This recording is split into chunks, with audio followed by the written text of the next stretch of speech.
Hi, hello, welcome, welcome, welcome. So today's video is going to be about how emotions govern our lives.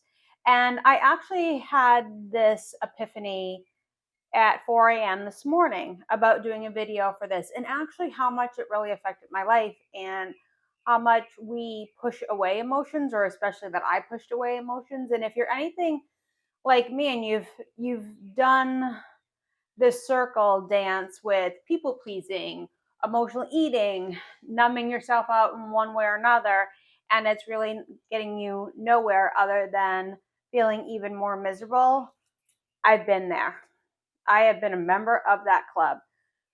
So, what I want to share with you today is mine was uh, melancholy and sadness were the emotions that I felt the most often.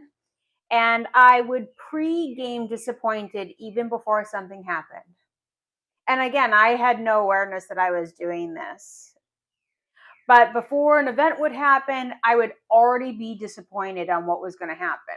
I was already disappointed on the gift before I even opened it. I was already disappointed that this person wasn't going to be what I thought they were going to be.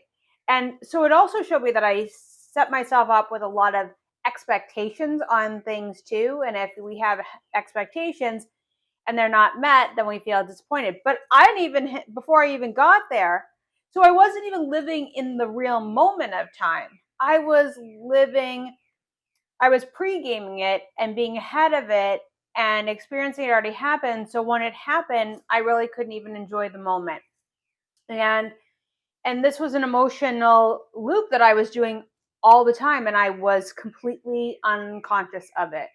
At a very a very deep level, I was unconscious of this behavior.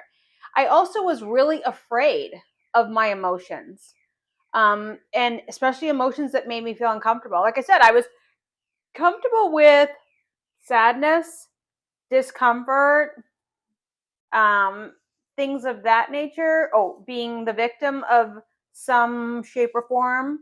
And I wasn't necessarily the victim of like they wronged me. I was more of the victim of, in the mindset of, let's see, how would I say it? It was more uh, sadness.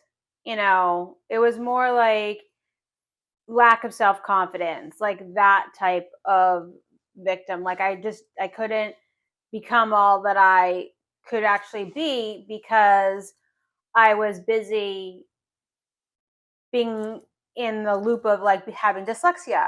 And well, I couldn't do this because of that, or I couldn't do this because of this, like that type of mindset. So, what I find was that I was afraid of all these emotions. I wasn't necessarily feeling, I didn't really know how to feel because I never really learned to feel growing up. And just pause on that for 1 second. Really think about that.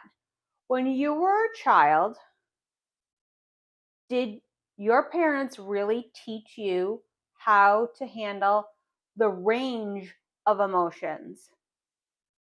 Or were there just certain ones that they were okay with, which made it okay for you to experience, but all the other ones weren't on the table? I mean, and really think about that. Growing up as a little person, not being able to express all your emotions or not being able to feel your range of emotions or which ones are acceptable and which ones not. So then we end up keeping all these emotions in a closet somewhere because we've been taught that they weren't okay. Um, and and we start to give them all meaning. And so I had become a master at stuffing down my emotions through emotional eating. It definitely didn't become prevalent to me until I was 18, I think is when it really started, when I had my first major breakup with somebody that like I loved tremendously. Um, and that was the first time that I really indulged in that because again, I wasn't equipped and didn't know how to manage all of those emotions. So I just stuffed them down.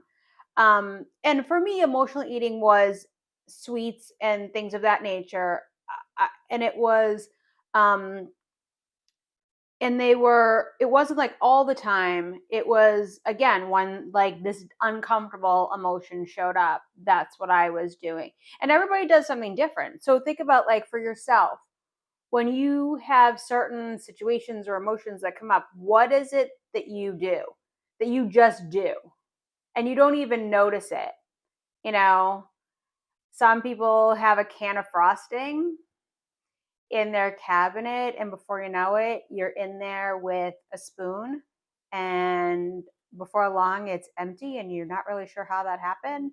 For other people, it's um, shopping, and all of a sudden you're like, the boxes show up and you're like, oh my god, look at all the stuff that I ordered and I don't even really need it.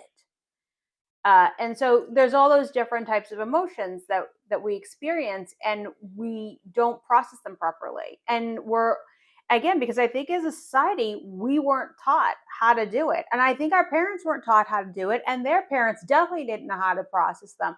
So now we're at a stage in our lives where it's time for us to reparent ourselves and understand and accept our emotions, and really understanding how to feel them. Because for me, I was terrified. I was completely terrified to feel my emotions, to be completely honest.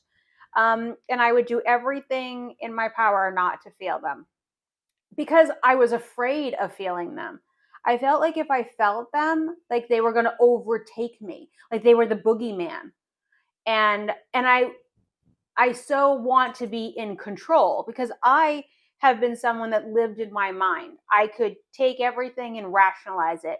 This hurts, so it means this. Like, I lived in my head, and I was so in my head that I was completely disconnected from my body. And because of this, because it was safe for me to live in my head, it wasn't safe for me to live in my body. And then it started way back when I was a child. So if you feel that way, trust me, I have felt that way too. And what I'm going to share with you is what worked for me. It doesn't necessarily mean that it's going to work for you, but it may work for you.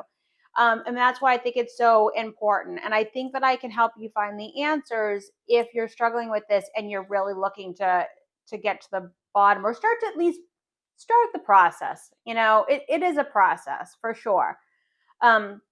So, one of the things that I realized too was that by learning to feel, it freed me of so many different behaviors that I was doing. It connected my mind to my body.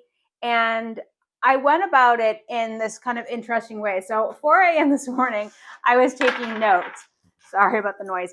To kind of just make sure that I really honed in on this. So let's see here. The other thing too is that I was like living a very earth-based life.